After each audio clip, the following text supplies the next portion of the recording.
Praise God with joyful noises and clapping hands.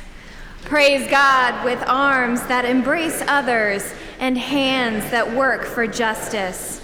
Praise God with moments of silence and hopeful prayers. Praise God with honest friendships and meals with strangers. Praise God with walks in nature and deep conversations. In all things, great and small, let us praise our God.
The Lord be with you. And also with you. Friends, good morning. Please be seated. Welcome to this time of worship at Westminster. We gather in a time of year in the Christian church known as Eastertide, when we allow the message of Easter to continue to reverberate in our lives, in our congregation, and as we seek that presence in the world. We welcome you all to this time of worship. I'd invite you to fill out the Ritual of Friendship pads, if you would, please. They're found along the aisle seats. If you would sign your name, pass those back and forth, and please greet those around you as we join together in the Spirit of Christ and welcome everyone here in worship. We have some wonderful things going on in the life of the church. First of all, this morning you are invited to lunch. It is our second Sunday lunch. On every second Sunday, we bring in food and just invite the whole congregation to come and share in that sense of community together. So you are invited, and there is food for you. It will be in Cole Hall. There will also be some tables in the garden room. Let me say also there is an upcoming dinner that will be happening for the whole congregation, for all the members of the congregation at Embassy Suites. You should have received a couple notifications on that. If you have not made a reservation yet, please just simply call the church office and do so. We want you to know it wouldn't be a party without you, and we'd love to have you there. Let me note also, this coming week we have a special event happening in the life of Westminster, the third annual Church Growth Leadership Summit. In past years, we have had folks from 5 different states that have come for this 2-day conference to share in the excitement and the vision and ideas of growing churches. If you are not able to come to the whole conference and you are free tomorrow afternoon, about 1 o'clock, Will Williman will be speaking. Williman has published over 60 books. He's had special lectures at Yale and Harvard and Vanderbilt and Oxford. And I just think he's just one of the most fascinating speakers in the world, and I really enjoy him. I would commend you, if you can't do the rest of it, just simply drop by for an hour or 2 in the afternoon. I know you will enjoy it. At this time, I'd like to invite Jim Nissen to come forward and share with us some good news about the foundation. And as he's doing that, I'd say again, welcome to Westminster. Good morning, everyone. Well, it was about 7:30 last night that I was informed that I was to be that special announcement from the foundation this morning, so this is what you get. You're all aware, no doubt, and if you're not, you should be, that this is a special year in the life of Westminster. We're celebrating our 110th birthday. And also that on May 25th, 1955, some leadership of the church incorporated the foundation. Now, during those 60 years that the foundation has been in existence, the church has continued to grow, but unfortunately, the foundation has not kept pace with that growth. But I think you also should have received a letter from Al Moore. We got ours yesterday, inviting or telling you of this celebration. And on the back of that letter was a letter from Dick Ricketts that was written in 1956, setting forth the purpose of the foundation and challenging the congregation at that point to rise up and meet the mission of the church at that time. And an enclosure with that letter indicated that there were a number of things that they needed to have done, and lo and behold, they were all done. So a new challenge is coming. Recently, the foundation has established different endowed funds. And let me take just a moment to say, and I'm sure most of you, or maybe all of you are aware, that an endowed fund means that the income or the principal of that fund stays in existence for perpetuity. And according to my old college dictionary, Webster, that means forever.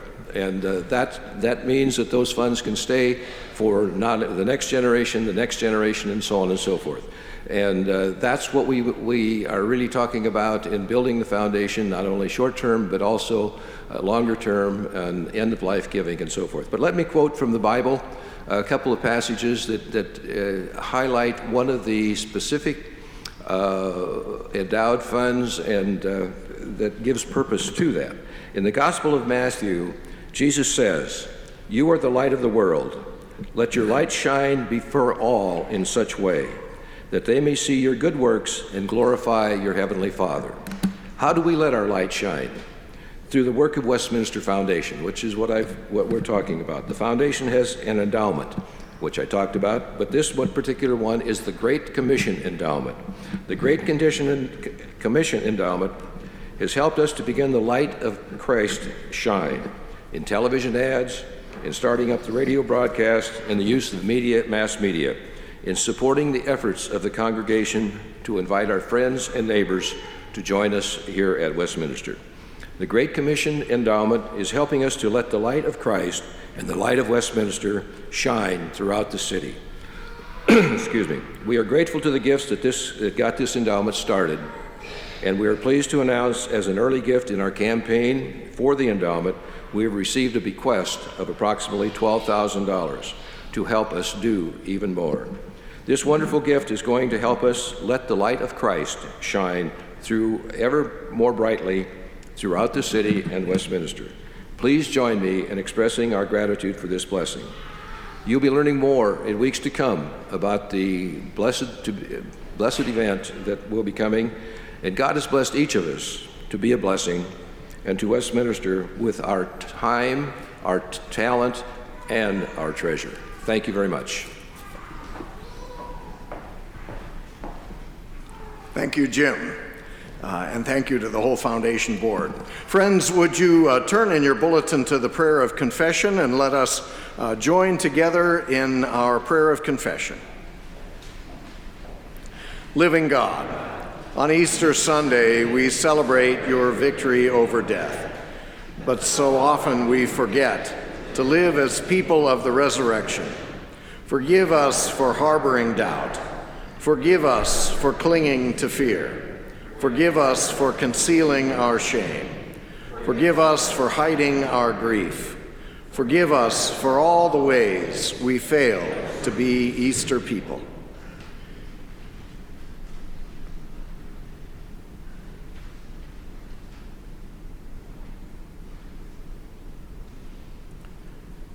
Gracious God, we pray this in Jesus' name. Amen. Friends, in his death and resurrection, Christ has made all things new. Believe and share the good news. In Jesus Christ, we are a new creation.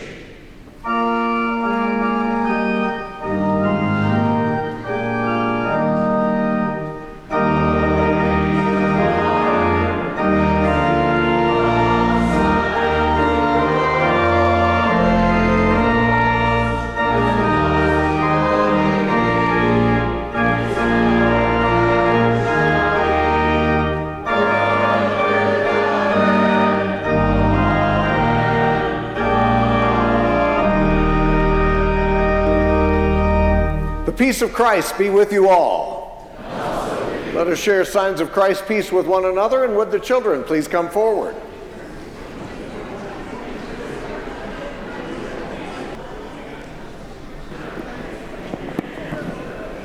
Well, good morning, everyone. I'm so glad to see you here on this Sunday after Easter. Oh, hang on just a second. I forgot something. Are my glasses here somewhere? Oh, hang on. Here they are. I've got them. Phew. Oh. Well, these are my glasses, and obviously I can't read very well without them. In fact, I have several pairs because I have a way of taking them off and laying them down someplace, forgetting that they're there, and then I can't see clearly when I really need to. I'm going to move this down just a bit. There. And so that makes me think of today's Bible story. It's the time after Jesus has died. The women have been to the tomb and they find it empty, and two disciples are walking along the road. They're talking and walking. They're sad and they're confused. And they're joined by another person. And they're so sad and they're so confused that they can't see clearly, just like me without my glasses, that it's actually Jesus who is walking with them. It's actually Jesus. And it's not until much later that their eyes are opened, that they can see clearly that it is Jesus who has been with them. So I think that's a call to us to put on our spiritual glasses and to look around us and to see where Jesus might be walking with us and we haven't recognized him. Let's say a prayer together. Dear Lord, help us to seek you. Help us to see you.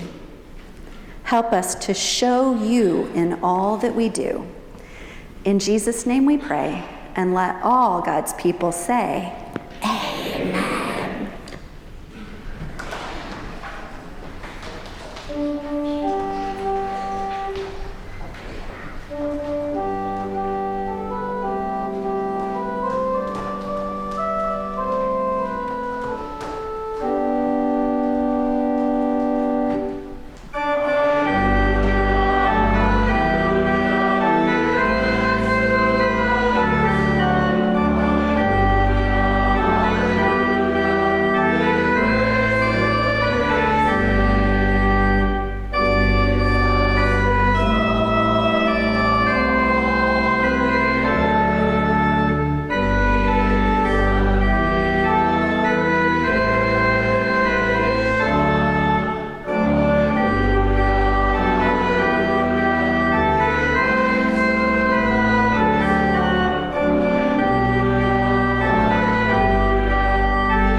Would the ushers please come forward?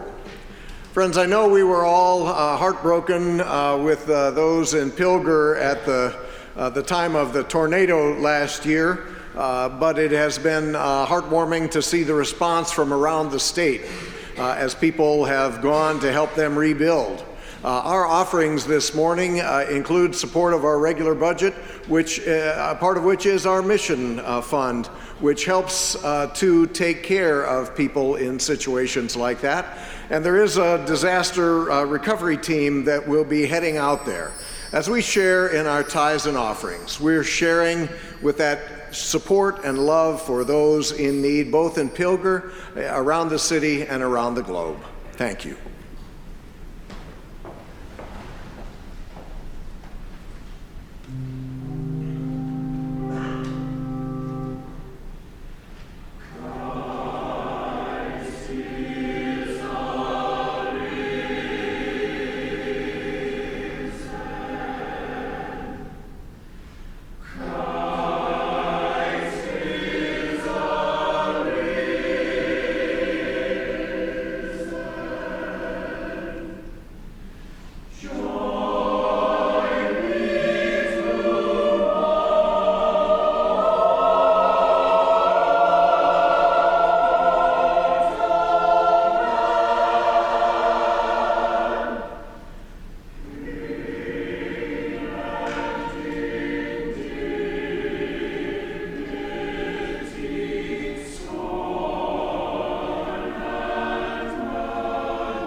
Gracious God, for all the blessings that we receive from your hand and for the ways that you empower us to bless the world, we give you our thanks and praise. May these gifts be dedicated to your work in your world. In Jesus' name we pray. Amen.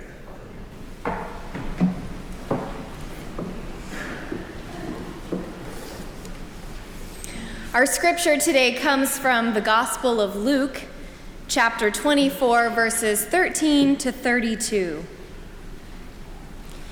Now that same day, 2 of them were walking to a village called Emmaus, about 7 miles from Jerusalem. They were talking with each other about everything that had happened. As they talked and discussed these things with each other, Jesus himself came up and walked along with them, but they were kept from recognizing him.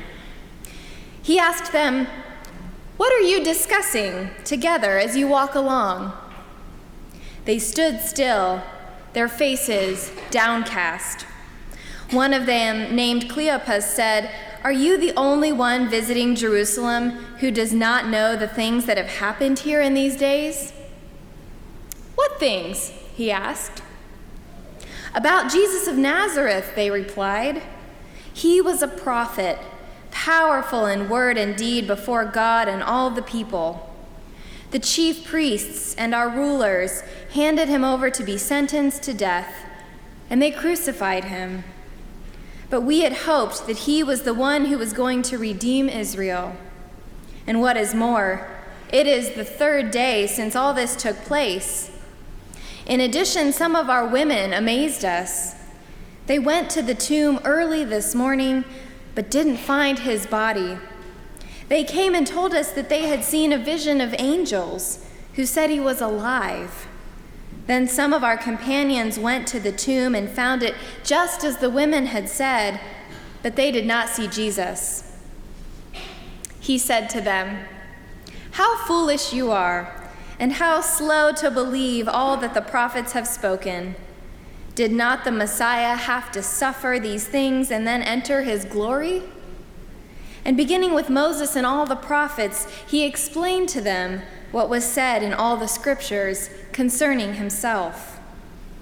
As they approached the village to which they were going, Jesus continued on as if he were going farther.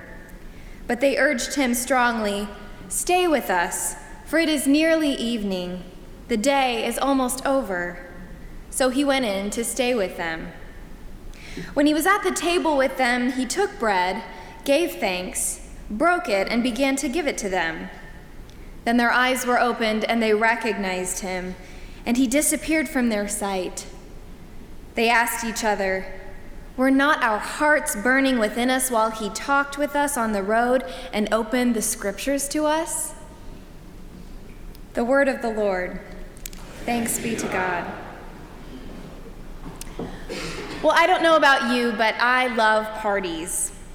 I love a reason to get dressed up, gather together with friends and family, and eat delicious food. For this reason, I look forward to every holiday that calls for a celebration: Christmas, Thanksgiving, New Year's Eve, Mother's and Father's Days, birthdays, and anniversaries. When I was living in California, my friend Beth and I went to her mother's house one June afternoon, and she greeted us wearing red, white, and blue from head to toe. She even had little stars and stripes earrings on. And I asked her if she was getting a head start on the 4th of July, but she said, "No, today is Flag Day." And I thought, that is my kind of woman. The thing about most holidays is that they are only celebrated one day of the year. And in the church, we have the added seasons of Advent and Lent to prepare us for Christmas and Easter. But the holiday itself, the holy day, is only celebrated once. For Easter, it is Easter Sunday, when we fill our Easter baskets and plastic eggs with sweets. We decorate our homes and our church with fragrant lilies. We celebrate the risen Christ with song and prayer, and we gather with friends and family to eat delicious food like cinnamon rolls, frittatas, and hallelujah, God bless our deacons, biscuits with vegetarian gravy. This pastor was truly tasting and seeing the Lord's goodness last Sunday. Now, perhaps you've been doing this Christian thing for a while, and so the Easter festivities stay with you more than just one day. Perhaps all of this past week you were humming, "Jesus Christ is risen today." Or perhaps you took some of your leftover deviled eggs and cheesy potatoes to work with you for lunch this past week. Maybe a few lilies still grace your home. Maybe you even spied a stray egg somewhere in your yard this week, evident in its neon hue that it was not laid by any bird of nature. Perhaps this week Easter was still lingering in your home and in your head, and perhaps you are even the kind of Christian who lets that feeling last all the way through Eastertide to the day of Pentecost. But what about after that? What will happen to your Easter reflections once May rolls around and you begin to make plans for Mother's Day brunch? And what about June when you mark Father's Day on your calendar? I'd be willing to bet that by the time July 4th comes, the sound of hallelujahs will be replaced by the sound of fireworks in the sky. Each year, Easter comes, marking the passing of time, hopefully bringing us to deeper spiritual understandings, giving us a chance to exercise our valuable rituals, but then, having served its holy purpose, slips quietly into the liturgical calendar where it will wait for next spring. We quickly become distracted by our daily routines, our school schedules, our work obligations, social commitments, and our summer vacation plans. The brilliant shimmer of Easter fades, and the ordinary moments of life come back into clear focus. On the road to Emmaus, the two men do not recognize Jesus. And it is not because he looked different after the resurrection. It is not because he is hiding his face from them. Scripture tells us that they were kept from recognizing him because they had their faces downcast. They didn't see Jesus because, well, they weren't looking at Jesus. The men were preoccupied with what had already happened. They were hashing out the recent events, that foot washing and the Last Supper, the arrest and the public humiliation, that heinous crucifixion, the body that mysteriously disappeared from the tomb, those women that claimed they saw Jesus. There was just so much to mull over and process and discuss. The problem is that Jesus enters the conversation, literally, figuratively, all of the above. He enters into this conversation and they completely miss him. It's not that they have forgotten about him. No, it's the opposite. They're still talking about him. They're still thinking about him, and they're grieving for him. But they fail to see and believe that he is alive and present right there beside them, already moving on ahead to do his sacred work of making all things new. So they invite this stranger to change his travel plans and share a meal with them. And it is there, in the midst of that most ordinary of moments, when they sit down together and eat, they glimpse Jesus. He's only there for a moment, and then the scriptures say he disappeared. But they are suddenly aware that Jesus has been with them all afternoon, during that entire boring walk along that endless, dusty road. And so it is with us today. The resurrection is not meant to be an annual celebration. It is meant to be an ongoing state of being, a new reality that we are called to live into, an understanding of God's divinity infused into this world, the perception of the holy inside the everyday. We do not understand Easter until we understand that it is about transforming the ordinary into extraordinary moments of joy in the presence of Christ. The Gospels, Matthew, Mark, and Luke, are very careful to include the account of the crucifixion detail about the curtain in the temple ripping. This was the veil that separated everyone except the high priests from the innermost room of the temple, known as the Holy of Holies. That was where God resided. And when Jesus died, that veil was torn from top to bottom, as if to proclaim that God from above ripped it, so that God's holiness would pour out of the temple, out of that confined space, and into all of life, claiming all creatures, great and small, all activities of all days, each mundane detail of our lives, as holy. During Lent this year, our Wednesday night and Sunday morning devotions were called Space for Grace, and we examined some areas of our lives that might look different if we became more intentional about them. The food we eat, how we spend our money, how we engage with media and technology, when we make time to serve others, how often we consciously worship God. Lent is the perfect time to consider these practices that collectively make up our lives, to ask how God could be involved in our everyday. But here is the message of Easter. God continues to be involved in our everyday, if only we can open our eyes and see it.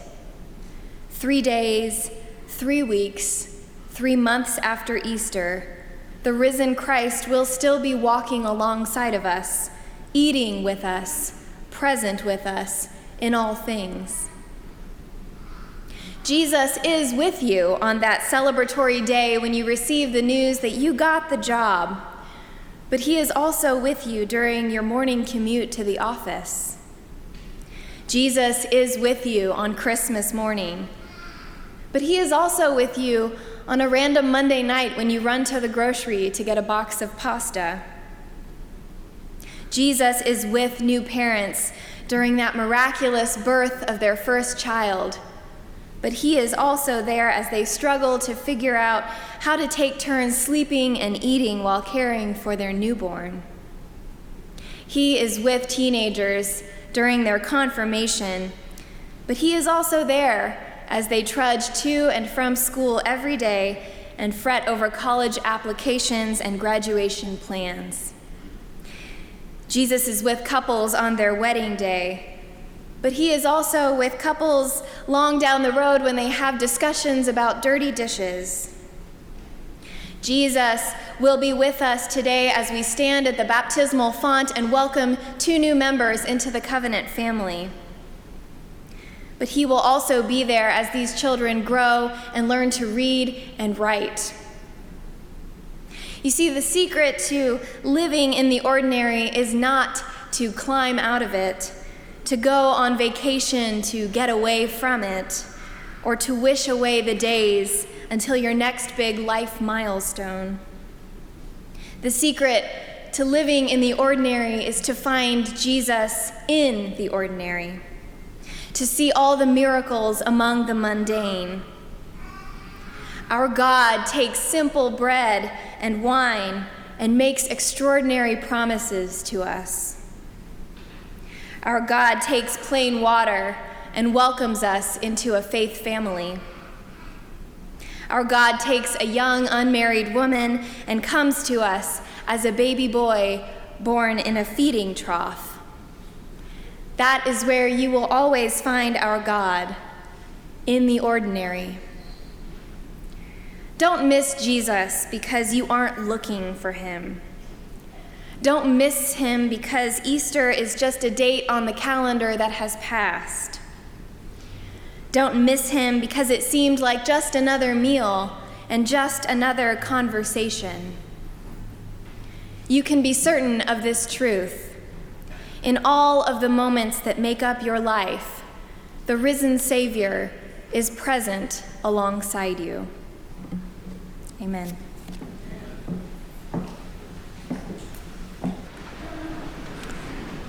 Hear the words of our Lord Jesus Christ. All authority in heaven and on earth has been given to me.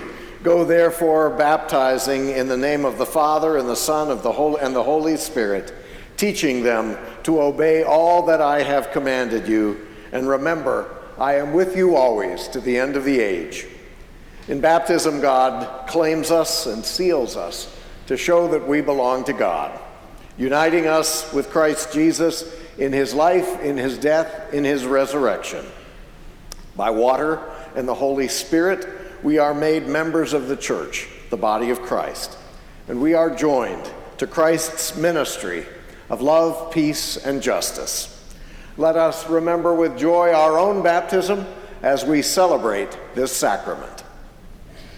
My joy on behalf of the Westminster Session to present Thomas Paul, son of Lori and Ben Hanisch, and Caleb Thomas, son of Lisa and Matthew Marquardt, to receive the sacrament of baptism.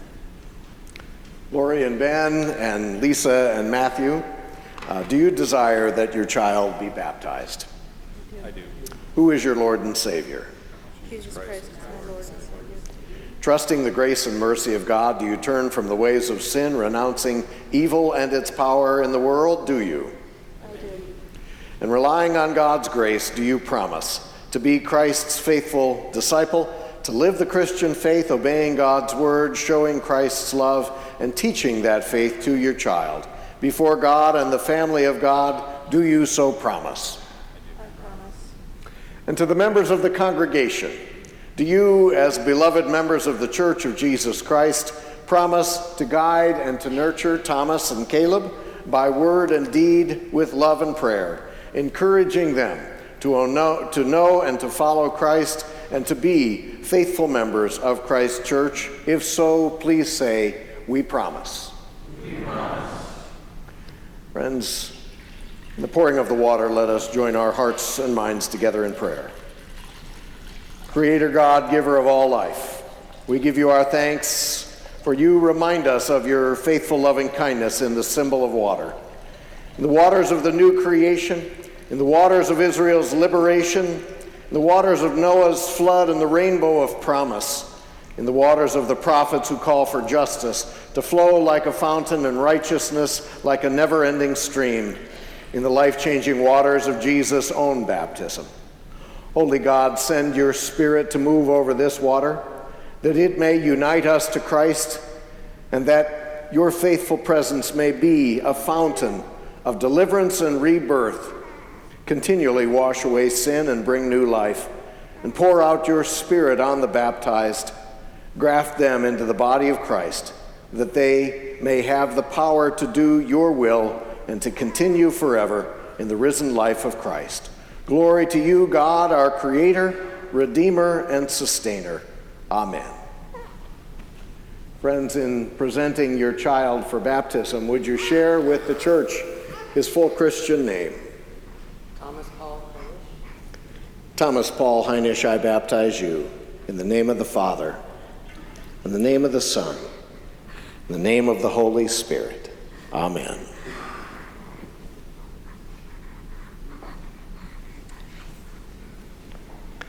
And friends, would you share with the church your child's full Christian name? Caleb Thomas Marquardt.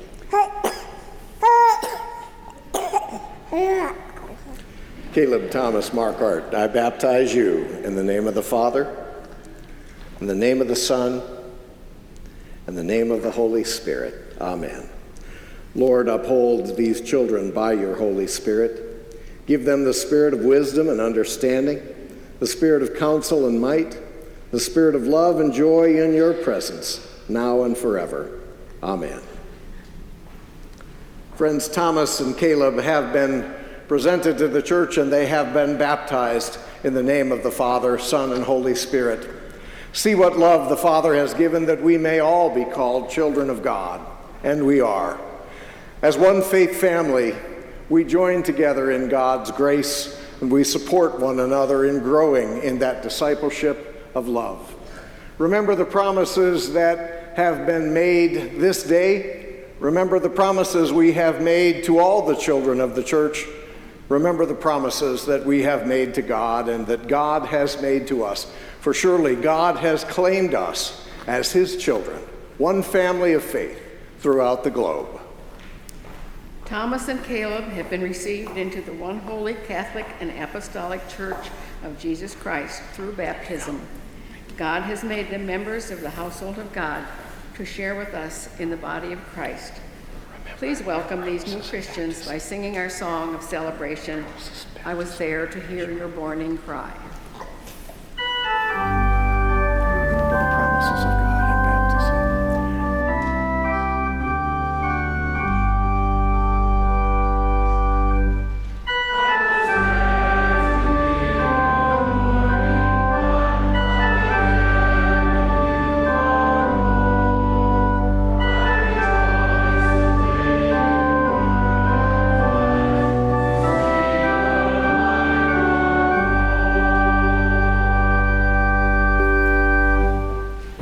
As we join together in prayer, I would invite your prayers for those who will come from far and wide to seek ideas and inspiration to grow their churches and to live out their baptismal promises over the next 2 days here at Westminster.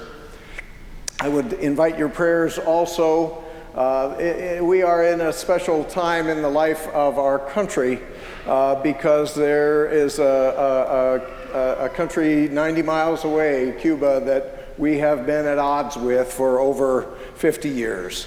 I remember as a young child just how terrifying a time that was. And it is a blessing that we move in the direction of peace. I would invite your prayers for that continued peaceful process. Let us join our hearts and minds and continue in prayer. Holy God, you have called us, you have claimed us, you have named us, and you have empowered us by your Holy Spirit to be your faithful people. And as we journey together, we do not journey alone, but we journey knowing that your faithful presence is there, supporting us, inspiring us, teaching us, guiding us, giving us your grace. Holy God, help us to journey faithfully with you and to follow wherever you may call. Build us up as the church that we may share in that blessing with one another and that we may share in that blessing with the world. Holy God, help us to be the blessing that you have intended us to be, that others might know the hope that we have, the love that we have in your Son's name. Holy God, we pray for the whole creation and we pray for our nation. We ask that your blessings be with the President of the United States, with the Congress, with all who are in authority, that they may be signs and that they may be agents of ordering the unruly powers and of bringing peace in the world. Help us to support them in those efforts for peace. And gracious God, keep us always faithful, always wondering where we will encounter you on the road. And as we are surprised to discover again your presence, help us to respond faithfully, lovingly, gracefully, as you have given us your hope in Jesus. We pray in his name and pray together as he teaches us, saying, Our Father, who art in heaven, hallowed be thy name. Thy kingdom come, thy will be done, on earth as it is in heaven. Give us this day our daily bread, and forgive us our debts, as we forgive our debtors. And lead us not into temptation, but deliver us from evil. For thine is the kingdom, and the power, and the glory forever. Amen.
us in the ordinary, for surely he is there. And may the love of God, the peace of Christ, and the fellowship of the Holy Spirit be with you now and always. Amen.